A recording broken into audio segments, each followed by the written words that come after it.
How about just no tax?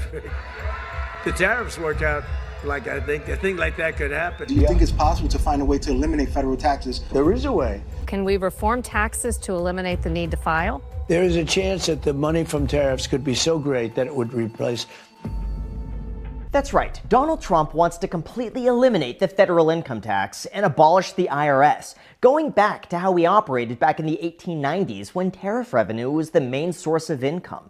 The April 15th tax filing deadline wouldn't even exist, and if that were to happen, you would owe nothing to the IRS. Well, given all the misinformation floating around on the internet, I thought that we should break down exactly what it'll take to replace income taxes with tariffs, whether or not this is even possible, and what it will realistically take to actually make this happen. Because the truth is, it's pretty surprising. You would be able to keep 100% of what you make. So is this actually doable, or is it a horrible idea that'll completely destroy our economy? Although before we start, I did a ton of research to put this video together and make it as unbiased as possible, so if you appreciate that, please do me a huge favor, subscribe if you haven't done that already, and hit the like button. Alright, now, in order to understand exactly how we could abolish the IRS, let's start here with, I've said this before, but think of tariffs like an additional tax that's collected. The theory is that if imported goods become more expensive, it encourages people to buy it locally instead, thereby helping out their own economy. Or, if they don't buy locally made goods, at least the country gets to collect a little extra revenue in the process. And if that sounds confusing, let's take the example of, in this case, imagine that China manufactures and imports televisions to the United States for $100 each. Well, this competes with American-made TVs that cost $200. And as a result, American-made products are seen as more expensive and less competitive. 100% tariff is placed on Chinese imports of televisions, and all of a sudden, both items now cost the exact same amount when sold in the US, thereby increasing revenues for the government, making American products slightly more appealing, making them slightly more competitive. So in this case, if Google were to import televisions made in China and they bring it into the United States, Google is the company responsible for paying the additional tax, not the country who makes the item. And all of a sudden, that additional tax makes locally made goods that much better. But is that something that could actually replace the income tax? Taxes were declared to be unconstitutional, so they were... Anyway, this is obviously a stupid example just to illustrate a point, but apply this thinking towards practically anything that you buy. Well, surprisingly, the way we pay taxes is actually a relatively new concept. In fact, for the first 100 years, the US government funded itself almost entirely from tariff revenue on things like tobacco and alcohol. That's because back then, the government was relatively small, and when you only spent, it didn't take much to run the entire country. However, by the late 1800s, policymakers recognized that tariff revenue was a rather inconsistent income source, and it was either great or a bust during times of prosperity or a recession. How much, you might be wondering? Well, back then, however, in 1872, repealed. Income taxes were deemed as a much more reliable and consistent way to raise money for the government that actually helped grow the economy. As a way of doing that, they reduced tariffs, which allowed Americans to spend more money. And over time, the income taxes that were meant to be just temporary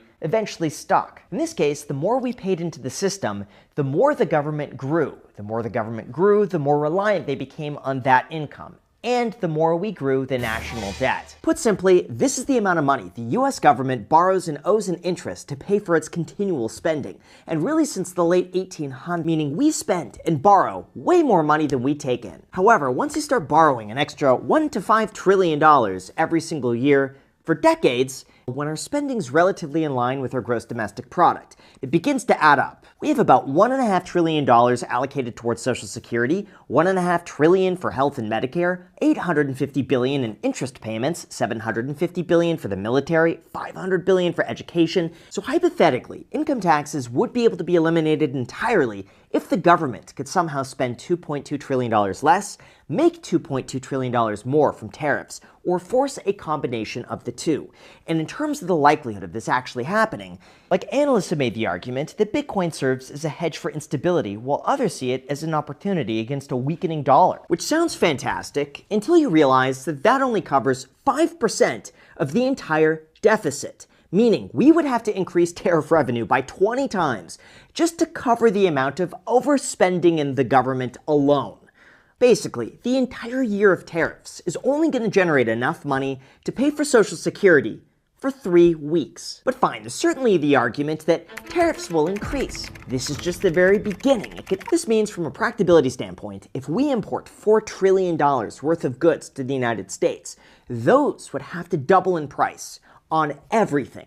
$10 a gallon for gas, or a 100% increase in the cost to build a home, spending about $4,000 for an iPhone. As a result of that, our economy would likely crater, our dollar would plummet, and we would enter the worst depression imaginable because we've cut ourselves off from the rest of the world. Plus, most people would just spend more money on the cost of increased goods than they would have just spent in taxes to begin with, so it would defeat the entire purpose of saving money. Tariff revenue could theoretically be as high as $780 billion before having diminishing returns. But what if there was a way to reduce income taxes by just getting rid of personal income taxes? Again, just as a hypothetical, you would have to pay at least 55% more on every single imported item just to begin to make a difference, and that's assuming that people have the money to spend on this, which they don't. So tariff revenue would have to increase by 22 times today's levels just to make this work. Inevitably, this would cause just as much of a global sell-off. The poor and middle class would bear and pay for the brunt of this, and we would still spend trillions of dollars that we just don't have. So how would this ever actually work?